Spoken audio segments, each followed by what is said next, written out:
Bonjour à toutes et à tous. Le cours d'aujourd'hui va porter sur la minéralogie. Donc aujourd'hui, on va voir une introduction générale, la classification des minéraux et puis on va voir les critères de reconnaissance des minéraux. La lithosphère terrestre est composée essentiellement par des roches. Et donc, une roche peut être définie comme un matériau solide, en général formé d'un assemblage de minéraux. Les roches sont constituées de minéraux et les minéraux sont constitués d'éléments chimiques. Une roche peut être constituée d'une ou de plusieurs espèces minérales. La minéralogie peut être définie comme l'étude des solides cristallins formés naturellement. Dans cette première image, on voit un échantillon on voit une roche avec différentes particules de différentes couleurs. Et cet échantillon, c'est un échantillon de granit qui présente différents minéraux, mica, quartz et feldspath. On va voir ça dans la suite en détail dans le cours des roches magmatiques. Et donc, cette roche, elle est formée par plusieurs espèces minérales. Par contre, dans cette image, on voit une roche homogène blanche et donc macroscopiquement parlant, on peut dire qu'elle est formée d'une seule espèce minérale. Et c'est le cas aussi ici, on voit des cristaux, des jolis cristaux qui ont la même forme, la même couleur et donc elle est formée aussi d'un seul minéral. Et donc, qu'est-ce qu'un minéral? Un minéral est une substance inorganique solide qui se présente sous forme de cristal ou solide cristallin. Il se définit par sa composition chimique et par sa structure cristalline. Dans cette image, on voit des cristaux de quartz avec un système cristallin bien défini et avec une composition chimique qui est le SiO2. Dans la deuxième image, on voit des cristaux différents du premier, avec différentes caractéristiques. Et c'est de la pyrite, elle est aussi caractérisée par un système cristallin cubique et par une composition chimique de FeS2. Troisièmement, on a du granat. Regardez la composition chimique, comment elle est, et regardez sa forme, comment elle est. Et donc, le minéral, comme on a dit, il est défini par sa composition chimique et par sa structure cristalline. La classification des minéraux.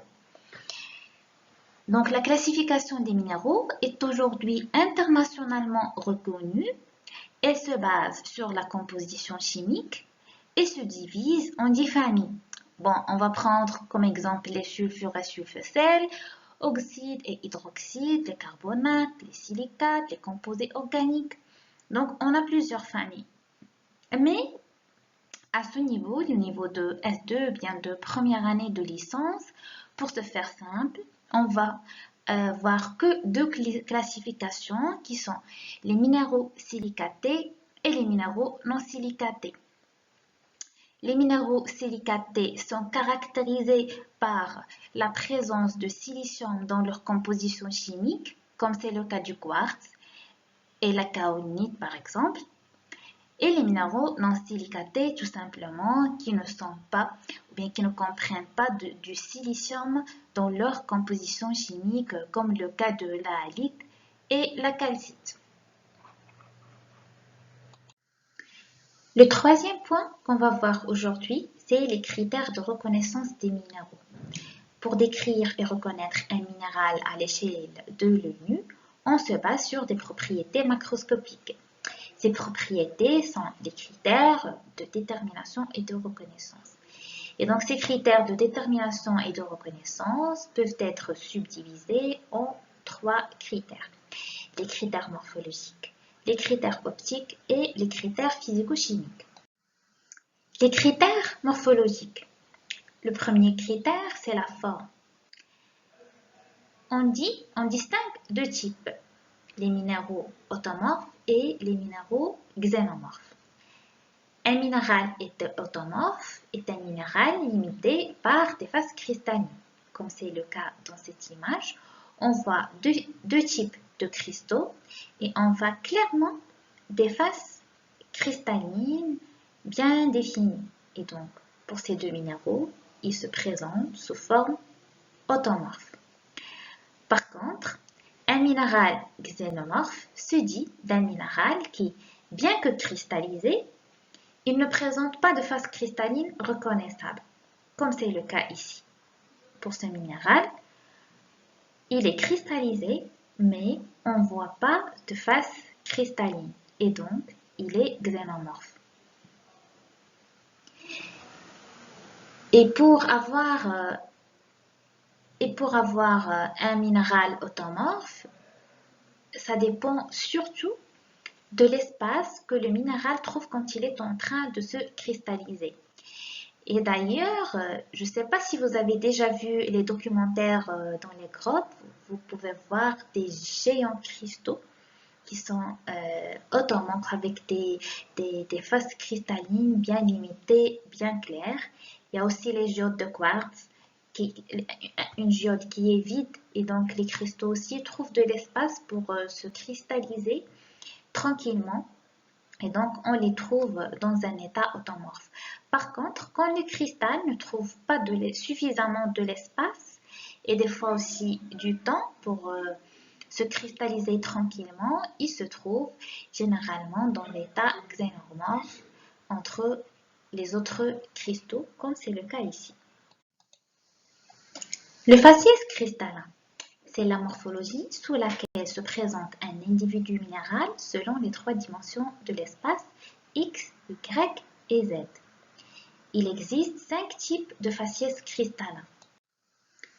Le premier faciès, c'est le faciès globulaire et il est caractérisé par des dimensions égaux dans les trois directions de l'espace. Et donc A est égal à B est égal à C ou bien X égale à Y égale à Z. On prend comme exemple ici le grenat. Donc, on voit qu'il est sphérique, plus ou moins, et donc les dimensions sont égaux, et donc le faciès, il est globulaire. Ici, c'est de la pyrite, le faciès, ou bien le système cristallin, il est cubique, donc A est égal à B est égal à C, et donc le faciès est globulaire. Le deuxième faciès, c'est le faciès tabulaire. Il se développe dans deux directions principales. Mais, par contre, il se développe aussi dans Z, mais elle est très petite par rapport à X et Y. Et c'est le cas de la wolfenite, par exemple, et de la vanadinite. Alors, le troisième, c'est le faciès lamellaire, comme vous voyez ici. Donc, les cristaux lamellaires se développent aussi dans X et Y, mais Z, elle est très très négligeable. Donc, il se développe que dans deux directions. Il ressemble un petit peu au faciès tabulaire, mais comme on a dit, le faciès tabulaire Z, elle est petite, mais pas négligeable. Et pour le faciès lamellaire, c'est le cas de la muscovite et de la wolfenite. C'est que des exemples. Regardez comment les cristaux ils sont distribués. Il y a aussi le faciès prismatique où le cristal se développe dans une direction bien définie. Et donc, on va dire qu'il se développe surtout envers Y. Donc, envers Z. Donc, Z, il est supérieur à X et Y. Il se développe aussi en X et Y, mais c'est surtout Z. Regardez comment il est et ce faciès caractérise surtout le quartz. Mais il y en a bien sûr plusieurs minéraux qui sont caractérisés par ce faciès prismatique. Le dernier, le cinquième faciès, c'est le faciès aciculaire. Donc dans ce cas-là, on voit des minéraux en aiguille très très fine. Et donc ici, le X et le Y, ils sont négligeables, mais le Z, il est important. Et c'est pour cette raison qu'on voit des cristaux sous forme d'aiguille. comme c'est le cas de la kermésite. Donc ces deux images sont du cristal kermésite. Passons maintenant aux stries. Et donc les stries sont des lignes parallèles sur la surface cristalline. C'est des structures qui traduisent des faces cristallines avec des arêtes et des sillons. Comme vous voyez, sur les faces cristallines, on voit des arêtes et des sillons. Mais par contre, ces lignes, ils ne traversent pas le système cristallin. Ils sont juste sur les surfaces cristallines. Ça, c'est à mémoriser. Et donc, des fois, on trouve des faces cristallines avec des stries.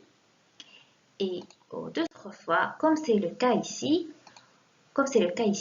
on trouve des faces cristallines lisses sans stries. Et donc, les stries sont aussi parmi les critères morphologiques. Et pardon, j'ai oublié de vous dire que dans le précédent slide, c'est de la turmaline, alors qu'ici, c'est de l'améthyste. C'est un quartz aussi. Regardez comment le faciès, il est prismatique. Passons maintenant au clivage. Alors là, il faut distinguer, il ne faut pas faire la confusion entre le clivage et les stries. Donc, c'est quoi la différence? Je vais vous expliquer. Les clivages sont des plans parallèles qui traversent la structure cristalline ou bien la structure du minéral. Donc, il peut être aussi défini comme l'aptitude de certains minéraux à se fracturer selon des surfaces planes dans les directions privilégiées lorsqu'ils sont soumis à un effort mécanique. Et donc, regardez ici dans cette image, si on tape ici, puisqu'on a déjà des plans dans le système cristallin, et donc ces plans sont des plans de faiblesse, même s'ils font partie du système cristallin, et donc le minéral va tendre à se casser suivant ces plans. Par contre, quand on n'a pas de clivage, la cassure se fait n'importe comment et il ne suit pas les plans des clivages. Donc, on distingue un clivage parfait et un clivage imparfait. Pour le clivage parfait, on trouve une seule famille de plans, comme c'est le cas ici.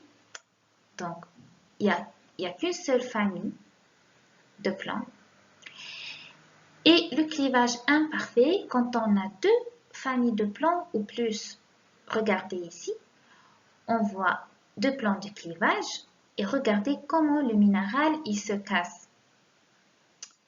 Ici aussi, on a deux plans, ici on a un, deux, trois. Donc ici on a trois plans. Et regardez la cassure du minéral, comment il est.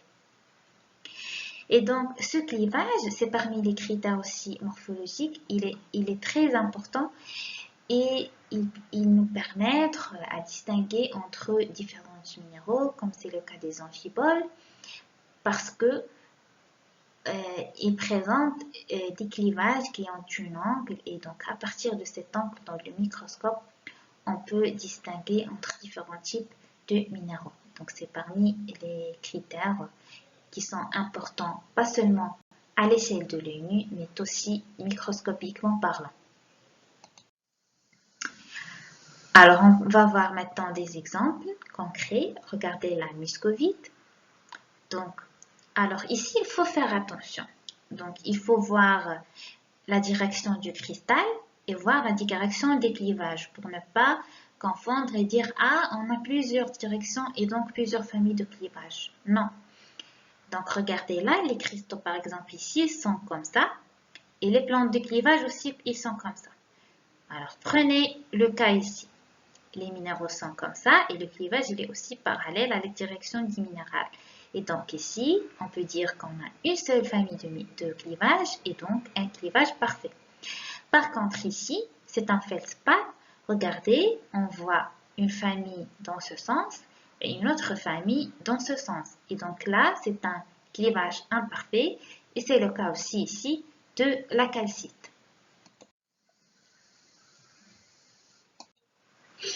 Alors là, on va faire un petit exercice pour pratiquer ce qu'on vient de voir dans les différents critères. Donc, la première question, c'est combien de minéraux on a? Et la deuxième, c'est identifier les critères. Donc, il faut voir les critères de chaque minéral dans cette image. Et donc, avant de commencer, je vous demande de mettre une pause de cette vidéo et de répondre à ces deux questions avant de voir les réponses. Alors maintenant, les réponses. Donc, combien de minéraux on voit? Donc, on voit ici un premier qui est noir. Ici, un gros, un deuxième qui est aussi différent. Et là, un troisième. Je vois aussi quelque chose ici, mais puisque c'est pas très clair, on ne peut pas voir les critères, donc on va négliger celui-ci et on va dire qu'on n'a que 3. OK? Alors, commençons par celui-ci. Donc, regardez, le minéral, déjà, est-ce qu'il est automorphe ou xénomorphe? Il est automorphe, on voit très bien les faces cristallines et du cristal. On voit aussi des stries sur les faces cristallines. Regardez, il a une couleur noire et donc ça c'est de la tourmaline. On a aussi un deuxième qui est très très grand. Et donc, est-ce qu'il a des stries sur les faces cristallines? Non. Est-ce qu'il a des clivages? Regardez bien. Oui. Regardez comment il est cassé. C'est comme un escalier et donc là, on a une famille, on a au moins deux familles, une deuxième dans une autre direction et donc là, le clivage, il est imparfait. Le troisième minéral, regardez comment il est prismatique, il est transparent. Donc, on a ici un troisième. Est-ce qu'on voit de stries? Non. Est-ce qu'on voit des clivages? Non. Maintenant, la cassure. Donc, suite à une contrainte choc-pression, le minéral se brise en présentant des surfaces de fractures irrégulières. Et donc, on peut distinguer deux types de fractures, ou bien de cassures, pardon. Une cassure conchoïdale qui se fait suite à un plan arqué rond, concavo-convexe, et une cassure équilleuse sous un plan de cassure qui est irrégulier. Donc, cette cassure conchoïdale, elle caractérise surtout le verre volcanique qui s'appelle l'obsidienne. Regardez la cassure, comment elle est. Et on peut voir qu'on a aussi des stries dans la cassure. Et donc, quand on a une cassure conchoïdale dans un verre avec ces stries, on peut dire que c'est de l'obsidienne. OK? Donc, dans cette deuxième image, on voit aussi une cassure arquée, mais on voit pas beaucoup de stries. On voit un petit peu ici, mais pas toute la cassure est striée. Et donc là, c'est pas un verre volcanique, ça c'est du silex. Donc la cassure conchoïdale aussi, elle caractérise le silex.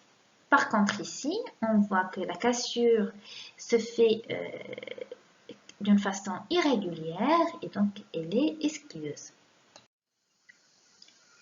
Pour les critères optiques, on a 4 critères. Donc c'est le deuxième type de critère.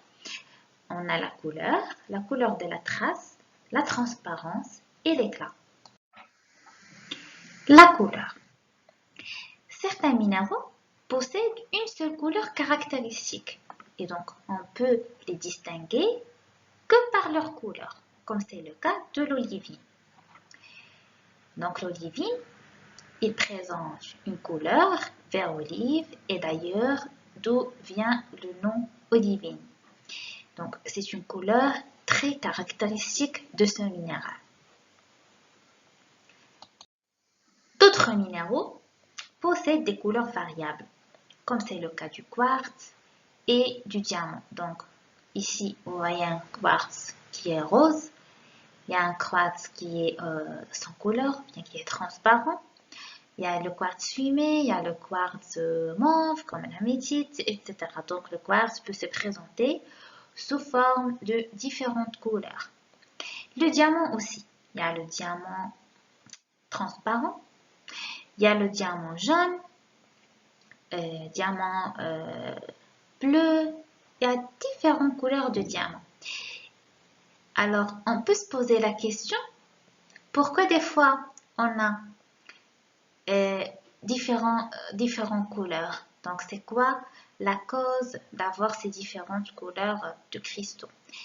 Et donc, la réponse est, c'est la température de cristallisation de ces cristaux qui peut jouer un grand rôle dans la couleur du cristal et aussi des fois des impuretés qui se présentent au niveau du système cristallin qui donne aussi une couleur différente. Bien sûr qu'il y a d'autres facteurs, mais les facteurs majeurs sont ces deux facteurs. Le deuxième critère optique, c'est la couleur de la trace. Ce critère est très important dans la métallogénie et dans l'exploration minière. Pourquoi? Parce qu'il caractérise surtout les oxydes de fer. Et cette couleur est obtenue par frottement du minéral contre une plaque de porcelaine. Il y en a parmi vous qui m'ont demandé c'est quoi une porcelaine. Une porcelaine, c'est des argiles, c'est des plaques formées d'argile qu'on a obtenues après cuisson. Et c'est surtout de la kaolinite qui est un minéral d'argile. Pour se faire simple, on va dire qu'elle ressemble à une céramique. Mais il ne faut pas forcément avoir une plaque de porcelaine pour voir la couleur de la trace. Sur le terrain, on peut tout simplement frotter le minéral envers la terre ou envers un objet qui est dur pour voir la couleur de sa trace et pour distinguer et caractériser quel type de minéral on a. Les exemples les plus classiques sont fournis par l'hématite qui présente un trait rouge-brun et par la goethite qui présente un trait jaune ocre. Le troisième critère, c'est la transparence. Elle peut être définie par l'aptitude du minéral à se laisser traverser par la lumière. On distingue les minéraux transparents, comme c'est le cas de la halite et le quartz. On va dire qu'on peut voir à travers ce minéral tout ce qui est derrière, on peut voir clairement. Et donc c'est pour ça on dit qu'il est transparent. Il ressemble de l'eau. Voilà, il est transparent. Il y a les minéraux translucides qui se laissent traverser par la lumière un tout petit peu et qu'on voit que l'ombre des choses.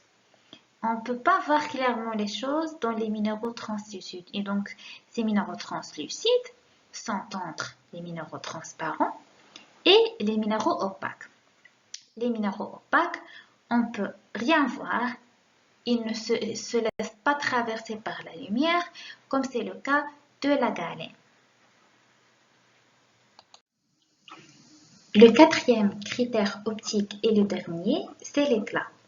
Et donc l'éclat peut être défini comme l'aptitude du minéral à réfléchir la lumière. Les minéraux n'ont pas le même degré d'éclat. On peut distinguer les minéraux métalliques qui présentent une réflexion totale de la lumière et les minéraux non métalliques qui présentent une réflexion partielle de la lumière.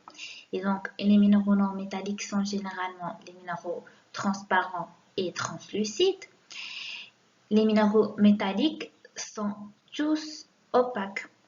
Par contre, pas tous les minéraux opaques sont métalliques. Donc, il faut faire attention. Pour les minéraux non métalliques, on distingue l'éclat vitreux, comme c'est le cas de l'olivine et du quartz. Éclat résineux, comme le blende.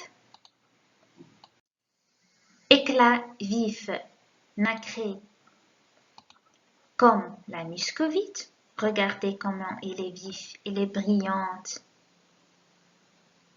En feuillet nacré, bon ça c'est l'éclat vif. Et finalement, l'éclat gras, comme c'est le cas du quartz, et les feldspaths. Et donc, le quartz, quand il n'est pas automorphe, là il est xénomorphe, on ne voit pas les phases cristallines, il est généralement avec un éclat gras. Les feldspaths aussi sont toujours, même s'ils sont automorphes, ils présentent un éclat gras. Alors là, on va faire un petit exercice sur l'éclat et la transparence des minéraux pour bien comprendre et mémoriser ce qu'on vient de voir. On va commencer par la transparence. Alors, pour ce minéral, pour vous, est-ce qu'il est transparent, translucide ou opaque? Donc, petit rappel, on a dit que la transparence est l'aptitude du minéral à se laisser traverser par la lumière. Et donc, imaginons maintenant qu'on met de la lumière sur ce minéral. Est-ce qu'on va voir un faisceau lumineux qui va sortir de ce minéral? Je vous laisse répondre. Non. Très bien. Et donc, puisqu'on ne va pas voir une lumière qui va traverser ce minéral, automatiquement, il est opaque. C'est le même cas ici. Donc, il est opaque. Pour l'éclat, est-ce qu'il est métallique ou non métallique? Je vous laisse répondre.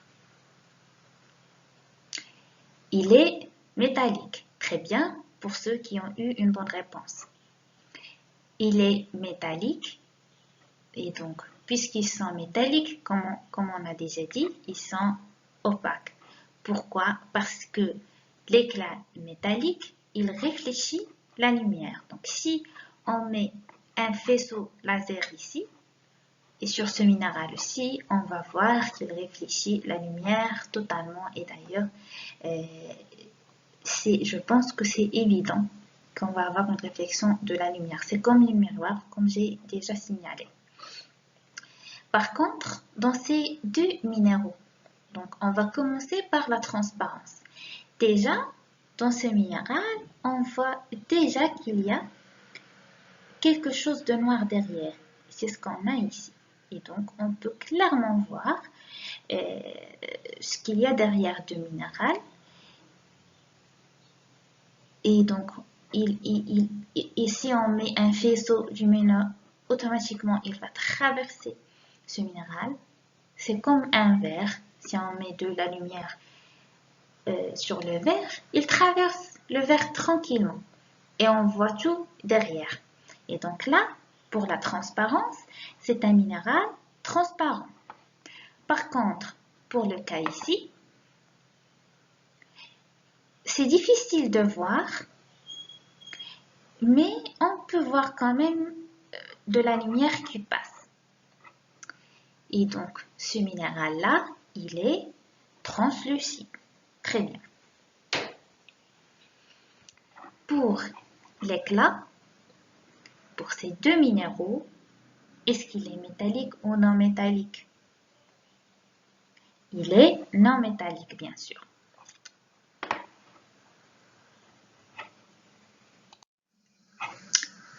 Et maintenant, on va passer aux derniers critères qui sont les critères physico-chimiques. On peut distinguer 5 critères: la dureté, la densité, le magnétisme, la réaction à l'HCl et la saveur. Donc, vous voyez, pour la dureté, la densité et le magnétisme, c'est des critères qui sont physiques. La réaction à l'HCl et la saveur, on va dire que c'est des critères chimiques. Et donc, ces 5 critères sont les critères physico-chimiques de distinction des minéraux qui sont aussi très très importants et qui sont très très utiles pour caractériser les minéraux aussi. La dureté. La dureté, peut être défini comme la résistance qu'oppose un solide à sa destruction mécanique. Ainsi, plus un solide est dur, et plus il sera difficile de le rayer ou de l'user. Il y a une échelle de dureté de 10. La première dureté, on donne comme exemple le tac. Il est très friable sous l'angle. Donc, si on prend l'échantillon et on essaie de le rayer par l'angle, il est rayable. Donc, quand il est rayable et quand il est très friable, il a une échelle de dureté qui est 1. Le gypse, pareil. Le gypse, il est plus dur que le talc. Le talc, il est très friable. Par contre, le gypse, il faut quand même faire un effort avec l'angle pour le rayer. Et donc, il a une échelle de 2. La calcite, il est beaucoup plus dur que les deux premiers. Pourquoi? Parce qu'il est rayable par une pièce en cuivre ou bien par un couteau. La fluorite, elle a une échelle de 4, aussi facilement rayable au couteau. L'apatite, pareil. Mais déjà, si on compare entre ces deux minéraux, on va voir que la dureté est différente. L'orthose, il est rayable avec une lime. Le quartz, il raye le verre. Il raye aussi le marteau. Et donc, bon, sur le terrain, ce critère, on l'utilise par exemple quand on veut distinguer entre la calcite et le quartz. Des fois, ces deux, ils se ressemblent sur le terrain. Et pour faire la distinction, il suffit tout simplement de rayer l'échantillon par le marteau ou bien de rayer le marteau avec l'échantillon. Donc, si l'échantillon ne raye pas le marteau, donc c'est de la calcite. Et quand il raye le marteau, c'est du quartz. Pourquoi? Parce que c'est très dur le quartz. Après, il y a le topaz qui est rayable par carbure de tungstène, le corindon et le diamant qui a la plus grande dureté, qui est le plus dur et qui ne peut être rayable que par un autre diamant.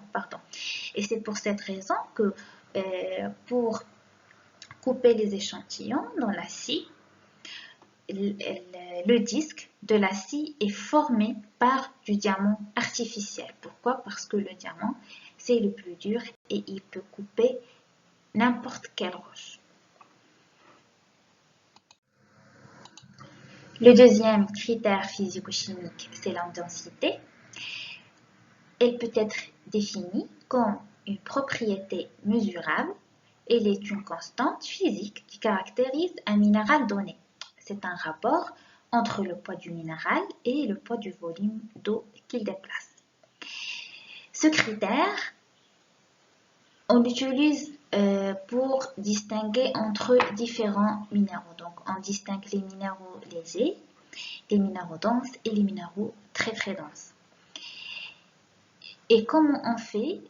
On utilise tout simplement la main et on voit le volume de la roche juste par l'œil et on essaie de voir s'il est lourd ou pas. Et donc, quand il est lourd, par exemple, pour la barytine, elle a la même, presque des fois, elle a la même couleur du quartz. Et donc, quand on prend l'échantillon de la barytine, il est très lourd par rapport à un échantillon de quartz. Et donc, on dit, voilà, c'est de la barytine. C'est juste un exemple. La galène aussi, elle est très dense. Et donc, ce critère aussi nous permet de distinguer entre différents minéraux et il s'utilise dans l'exploration aussi minière. Aussi, il y a d'autres minéraux qui sont denses et qui sont aussi caractérisés par ce critère, c'est les météorites. Donc, dans la recherche des météorites, il utilise souvent ce critère parce que les météorites sont généralement formés par du fer et du nickel. et donc automatiquement ils sont très denses. Et quand on est sur Terre, qu'on trouve un échantillon qui ressemble à une météorite, ben, on essaie premièrement de voir sa densité. Le magnétisme. Si le minéral subit une attraction ou une répulsion par rapport à un aimant, on dit qu'il est magnétique. Le magnétisme caractérise surtout un minéral qui s'appelle la magnétite, et d'ailleurs d'où vient son nom. Pourquoi? Parce qu'il est magnétique. C'est un oxyde de fer. Des fois, sur le terrain, on peut confondre entre la magnétite et l'hématite. Ils se ressemblent macroscopiquement, mais la différence, c'est que la magnétite, elle est magnétique. Par contre, l'hématite, non. Et donc, ce critère est aussi très important dans l'exploration minière et il peut être utilisé dans le domaine géophysique, etc. et aussi dans la recherche des météorites parce que la majorité des météorites sont magnétiques. Le quatrième critère, c'est la saveur. Comme les minéraux du sel, on utilise notre langue pour tester s'il est salé ou pas et dans d'autres minéraux. Le cinquième critère, c'est la réaction à l'HCl. Ce critère est aussi très important pour distinguer les carbonates sur le terrain. Pourquoi? Parce que ce n'est pas toujours évident. Des fois, on est confondu et pour voir si l'échantillon qu'on a est carbonaté ou pas, on met de l'HCl sur l'échantillon comme c'est le cas ici. Donc, quand il présente ou bien quand il montre une effervescence, la réaction est positive et donc il est carbonaté. Quand il ne présente pas une effervescence, la réaction est négative et donc là, il faut faire un deuxième test avant de trancher. Le deuxième test, c'est de frotter l'échantillon avec le marteau un petit peu pour le chauffer et puis mettre l'HCl. S'il fait effervescence, on dit que c'est de la dolomite, qui est aussi un type de carbonate. Sinon, on dit que l'échantillon, il n'est pas carbonaté. Et donc, ce critère est aussi très important pour caractériser les minéraux sur le terrain. C'est la fin de notre présentation et donc la fin de ce cours. Je vous remercie beaucoup pour votre attention et pour avoir suivi cette vidéo jusqu'à la fin. Pour les applications de ce cours, je vais les mettre dans une vidéo à part parce que déjà là la vidéo est trop longue. Merci beaucoup pour votre attention et à la prochaine.